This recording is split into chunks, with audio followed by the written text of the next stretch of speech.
Hey there, welcome to the Emerging Brands Podcast. I am your host, your guest host today, Neal DiPentino. I'm president of Titan MediaWorks, also the host of Business Breakthroughs. Cash is out today, so I'm kind of sitting in for him, and I'm glad I have this opportunity because I have really a wonderful guest, and I'm really looking forward to having a conversation with her. She is the Director of Development for SugaringLA. She is a multi-unit fitness and wellness executive entrepreneur of the year in 2017 from New Jersey. Please welcome to the show, Marisa Kochnover. Hi. Welcome, Marisa. I said it right, didn't I? You did. You got it. I'm proud. Nice. I have been practicing. I got to tell you. I have a hard time pronouncing my own name. So, Same. so it is so awesome to have you on the show today. I've been looking at the website for Sugaring LA, kind of learning everything that you do. And, sounds like a phenomenal business that you have going on. We want to get into that. We want to learn more about the business itself, the history of the business, some franchise opportunities, those type of things. But before we do, we really want to get to know you a little bit. Can you tell us a little bit about yourself? Sure, I would love to. Yeah, so it's funny. I don't really know where to begin. I guess this is really an interesting position for me to be in because I'm now on the other side of franchising. As you mentioned, I was a franchisee. I was one of the first franchisees for a brand called Cycle Bar. And I had two here in New Jersey where I live with some partners. And through that journey, I was acquired and I ended up becoming the president of a multi-unit operating group. And we had 15 Cycle Bars at one point and a few other brands as well. So I really had quite an education in growing up in franchising and coming at it from several different perspectives as owner operator and then multi-unit and then transitioning into remote ownership and operating remotely. So quite an interesting perspective to be coming to it from now the franchisor space and being able to lead people on this journey. So it's an exciting place to be, particularly because Sugaring LA is an emerging brand, right? So, and at one point in time, so was Cycle Bar. So I'm also well versed in the unique position that being part of an emerging brand brings. Well, I would imagine that being a franchisee would give you kind of a unique insight as to how all these things work from a franchisee perspective, which would make you even a better franchisor. I'd like to think so. The team that I'm a part of, we have quite a robust team that is behind Sugaring LA. I mean, Sugaring LA, the brand itself is phenomenal. And now when we layer behind that brand, the infrastructure and the franchising expertise and kind of everything you're mentioning, that it really allows for this robust offering within the market. So it certainly does add to, I guess, kind of informing the process, really, being a part of a franchise system before. So, for those of us who may have not ever heard of Sugaring LA, can you give us an idea of what the business is all about? Absolutely. So, if you've never heard of Sugaring LA, first off, this is a hair removal business. Okay. So I want you to think of it as the Whole Foods version of hair removal. This is taking a traditional service that people have been familiar with forever and offering it in an elevated, safer, better for you and the environment way. We are really in an interesting place in both self-care, wellness, and also hair removal, where technology has advanced, times are changing, and the way people expect their services and their products to be delivered to them has changed, right? People are educated consumers nowadays, and they're looking for things that are better for them, not and the environment. So, Sugaring LA is positioned quite well in this hair removal space to offer that. Well, how long has Sugaring LA been in existence? So since 2011, our founder, Danielle Correa, she's actually, even prior to that, she's been in the sugaring space for almost 20 years now. She put herself into beauty school to learn about her skin. She was exposed to sugaring and was just blown away by the results and couldn't understand why this wasn't wildly available. And it was almost like a light bulb moment for her. It was like, okay, well, now I know what my lot in life's going to be. I'm going to make it my journey to bring quality sugaring to everybody. And she has set out to do just that. Since 2011, she now has 5 locations, all within California. So Santa Monica, Beverly Hills, West Hollywood. She has a location in Carlsbad, Manhattan Beach. And by the time she got to her 5th location, she knew she wanted to keep going, right? And so that franchising would really be the avenue for that. But being in this industry for so long and having this level of institutional knowledge and expertise, she really needed a franchise partner that had the same type of expertise and institutional knowledge in the franchise world. So that's she partnered with Franworth to bring this to the franchising space. And Franworth, by extension, is partners with the Repham Group. So Franworth lends capital and infrastructure and human resources and the franchising playbook to these young emerging brands that they wouldn't necessarily have access to on their own, right out from jump. And then Franworth and Repham partner on the development piece. So I come from the Repham side to focus on national development. Okay, so you said that she has 5 units now, all in the California market. Are those company owned, or are those franchisees as well? No, so those are all corporate locations. Okay, and so how long have you all been franchising? Started over the summer, since May, June. Okay. Yeah. So you're fairly new into that space then.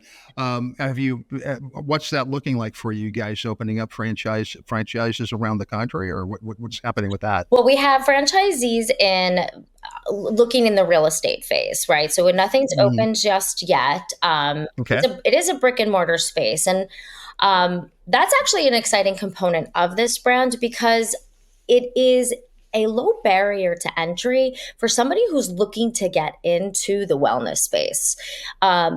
Self-care is really in that more wellness space than it is in the beauty. And I think a big portion of that is coming from our brand being real gender neutral. So our demo is quite wide and it 20 to 30% male. So we're really in this space of wellness. So it is a brick and mortar. So obviously it takes a little bit more time to get those up and running because you have construction. Yeah. But it is a low barrier to entry to get into that wellness space. So we do have several franchisees right now that are in that real estate process. We have several in Dallas. Dallas, Texas is going to see quite an influx of Sugaring LAs. We have 2 different franchisees, 6 locations between them. Jacksonville, Florida, and Phoenix. We have Scottsdale, Arizona. Oh yeah. Very good. Very good. So from the sound of it, I mean, especially the locations that you have in California, even Scottsdale, I mean, Dallas is obviously a big area. So, but it sounds like you're looking for more, maybe high-end, more affluent type areas to put these the facilities in. Well, so you are definitely looking for. It is an elevated offering, and yes, obviously, an affluent area is obviously a beneficial choice. But what's interesting about this service is that it's attainable, right? At the price point, although it is an elevated offering, the price point is something that is relatively wallet friendly. And what you find often with self-care is that it's not necessarily a aspirational service, right? It's not oh, I really want to do this. It's more of a need to. I need to do this to feel good. I need to do this to maintain myself. So being that it is that more need to, it's coming from that need to space, and it is an attainable price point. It is something that fits in an area with with wider demographics.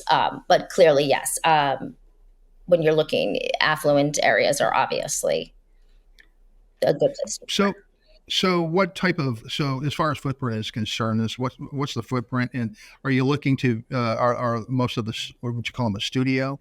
start. Would they be in like strip centers, that type of thing, or what would a franchisee have to look at in terms of the real estate for this? Yeah, I mean, this is a simple, scalable design. It is 1,000 to 1,300 square feet. It's type A commercial real estate, but that 1,000 to 1,300 square feet will yield you 4 to 6 treatment rooms, and that lends itself very nicely to the model that we have built out. Okay, so the price of entry is pretty inexpensive, so Mhm. it's reasonably priced and everything. So to maintain the business, what type of equipment, what type of investment would somebody have to make to maintain the business, keep it going? Yeah, so it's very little equipment involved, and that we're talking about when you're talking about sugar, sugar paste. All it is sugar, water, and lemon. Uh, Oh, really? yeah, it's very simple. So, not too many costs associated with running your business. You obviously have your sugarists who they can either be an esthetician or a cosmetologist. We have the training program for them. So, we take them right out of beauty school or wherever they're coming from. Very happy to bring them into the training program, provide them with a robust training. Um, so you have your sugarist, you have some front desk staff, you have a general manager. These studios can be either owner operator or semi absentee, either or model would work. So you have your manager and a couple front desk staff, but you really only need one person in the front at a time. So it's quite a labor light model. How many people would you say, you mentioned, general manager and a couple of people, in general, how many people would you normally employ for something like this? I mean, it's less than 10, really. So, Okay. so if we were talking about find me another brick and mortar opportunity that is 1,000 square feet, less than 10 employees. It's recurring revenue model, right? It's a membership based model. I mean, you can't. It's real. It's what I was saying. It's an exciting opportunity to break into that wellness space. So the people who are actually doing the actual work, I mean, I don't just sugaring procedure, right? So they would have to have some kind of a training, but really everybody else, general manager would be more somebody who would be able to handle books and employees and HR and all that kind of stuff. So what type of training do you offer to those people who are actually in the trenches doing the work? Yeah, that's an awesome question. And I think also that speaks to really the power of Franworth, right? And having all of that franchising kind of knowledge and wherewithal to implement behind the brand. There is a 3-phase training that is mapped out that goes on for our franchisees. So while the studio is being built, the franchisee comes out with possibly their manager, any staff of their choosing, right, comes out to our corporate office. And that's where they sit down and they do all that hands-on business training. Then the second and third phase is really focused on the staff. So there is a component that is virtual where your team all assembles in your space prior to open, and they go through all of the soft skills that are required, right? How to dress as a SugaringLA employee, how to greet a guest, all of those like very soft skill pieces. And then our team flies to the location as you are almost ready for your soft open to do all the hands-on training necessary for getting you open and getting you ramped into that soft open. Once you are in that ongoing phase, we also have we refer to it as the lab. It's the franchisee portal, which is a resource center for everything you need to run your business, all of the videos, all the continuing education, all of the collateral, all of the different pieces that really, go into the back end, the staff and the owner have access to within that portal. So they'll be able to have access to that. And then the last part of this is you get a franchise business coach. And that franchise business coach, their role is to hold your hand and guide you, right? And ensure that you have the support you need to be operating efficiently, and that you are guided on that path. We have clear KPIs that are outlined. That's a big portion of your business training, so that everybody is aware and knows what the business needs to move towards and how to get there. So when you have your coach with you, just ensuring that you stay on track. Sounds great. So as far as the business model is concerned, is this mostly like a walk-in type business, or is there any type of recurring model of membership, that type of thing that is included with it? Yes. So the bulk of the revenue will come from the membership-based model. So that will be the recurring revenue. But we do also have packages, right? People's hair grow at different rates. And often too, you'll hear, oh, well, I've had laser hair removal, or I've done something. So those people wouldn't necessarily be a member. A membership wouldn't necessarily be the right fit for them, but a package would. So we have that type of offering for them. And then, of course, if you just want to walk in and have a single service, that would be available to you as well. And to round out the offerings, we also have a line of products that really work nicely within the ethos of the brand. They are all intentionally created to be anti-inflammatory and antiseptic, and obviously they are organic, all natural. But the focus here is for them to not necessarily work on oily or dry skin or male versus female. It's all about working on the skin anywhere on the body where hair and skin meet. So simple. It sounds pretty simple. Sounds pretty interesting. So, with the model you're talking about in the marketing side of your offering, some of the people that we've talked to in the past, some of the businesses we've talked to in the past, have a program where they actually start building membership before the brick and mortar actually even goes under construction. Mm-hmm. Is that something that you guys offer your franchisees? Correct. Yes, that is definitely a big part of your pre-open phase, I should call it, right? So as you are in this build-out phase, you will begin with the third-party marketing vendor that we have. They create the microsite, the landing pages. They utilize all the assets and collateral that we've created to execute lead generation while you're being built, so that we're building that database that we can market to. And that would be like, obviously, your virtual or online component that you're working with. But then, you can't forget your grassroots as well. So we have all of the different physical marketing like pre-sale collateral that you would want to have when you're out in the community, handing out QR codes and informational packet, things like that, so that people know you're coming soon, and starting to build that database so you can market towards them.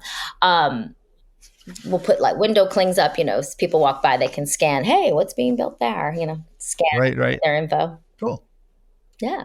Really good. And I would imagine too, then after they're up and running, first of all, I love that whole concept of being able to start getting revenue before you actually open your doors. I what a wonderful thing to be able to like walk into your business on the first day and there's already money in the till. So to me, that's a really big part of any successful program. So I really love that part of it. What kind of advertising and marketing support do you offer once the store is up and running? Yeah, maybe 6 months, a year down the road, that type of thing. Well, we have the third-party marketing vendor that we are working with that will have a marketing director assigned to you. So once you begin your you have several different phases, right? So you have your grand opening plan as you're ramping up into your soft open. And then once your doors are actually open, you have an ongoing marketing campaign that you'll be monitoring with a regular cadence. Typically, it's like a 90-day cadence, something like that. So you can judge the efficacy of your ads. So also that you're able to monitor the ROI, right? The return on investment for the ads that you're using, because ultimately you need to understand what the cost per acquisition is for each customer. So Right. you'll have these marketing campaigns that are essentially geared towards your community, right? So the corporate office, we will provide that general structure, we'll provide the assets and the collateral and all that. But it is up to the franchisee in conjunction with that marketing partner to tailor it to be hyper local and speak to the community that you're marketing to, so that you have that real robust first time offer to get people in the door. Okay. Do you offer territorial rights to the people who are your franchisees? So they basically would lock in a specific area. Is it by population? Is it by town, city, state? How does that work? Yes. So it is, territory is determined. We have territory pre-mapped out based on the software that we utilize to identify areas that are more beneficial to obviously open a business in. But then once you identify your actual physical location within that territory, that's where your ring of protection would begin. So that ring of protection would either be a 3-mile radius or a population of 75,000 people, depending upon how densely populated the area that you are going into is. Okay. Do you have like a plan in terms of like your growth? Are you looking at specific markets that you want to grow in now? Or are you pretty much wide open across the country? It's a pretty much, with a few exceptions, it's pretty much wide open within the country. I think one of the interesting parts about sugaring and hair removal is that it isn't, you'd be surprised, it's not specifically related to coastal areas or warmer climates. Funny enough, Seattle's is one of the places where sugaring really gained a large portion of its popularity in recent time, which is the coldest, rainiest, yuckiest climate around. But, people want to feel good in their skin. Sure, absolutely. So that brings me to another question, I guess. Then, what does the competition for this industry look like? Yeah, I mean, a true leader has yet to emerge within the sugaring space, and that is exactly who we intend to be. But your typical hair removal spaces would be competition. The European Wax Center is obviously within the space, but they are doing a different type of hair removal.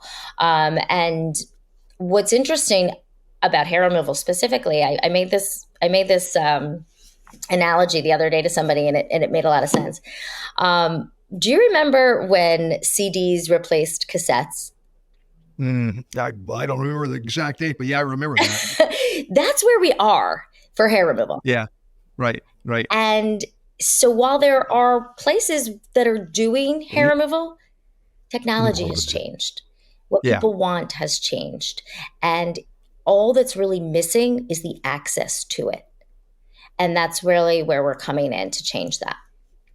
Well, fantastic. Sounds like a great opportunity. I love, everything that you've talked about so far. I mean, you've answered the questions very well. And people who are looking to franchise, it sounds to me like it could be a really nice opportunity. Look, we're coming to the end of our time together. Is there any, last comments or any statements that you'd like to leave to our audience? Any thoughts? I would love for anybody who's interested. I mean, this is a brand for an empire builder. This is an exciting opportunity to get into now. It is simple, it's streamlined, and it is scalable. So we're ready to make quite an impact in the industry. Well, fantastic. And if so, people want to inquire more about how they can franchise a SugaringLA franchise, how would they go about doing that? You can go right to the website, SugaringLA.com, has information on how to become a franchisee, as well as our Rep website has information on how to become a franchisee in all of our brands. Outstanding. Well, Marisa, thank you so much for being a guest on our show today. So excited that you could be with us. Again, thank you and good luck to you in building your empire. Thank you. Great to be with you. Absolutely. Absolutely. Hey, listen, that's all we have for today. So thrilled that you could be with us. Hey, if you like what you heard, please like us and subscribe at your favorite podcast provider. Emerging Brands Podcast is sponsored by Titan Media Works, providing podcasting production and guest booking services for those who want to be in the podcasting space. Check us out at titanmediaworks.com. That's work spelled WORX. And also check out all the other great hosts on the Small Business Delivered Network at smallbusinessdelivered.com. Until next time, have a great day. We look forward to seeing you again. Bye-bye.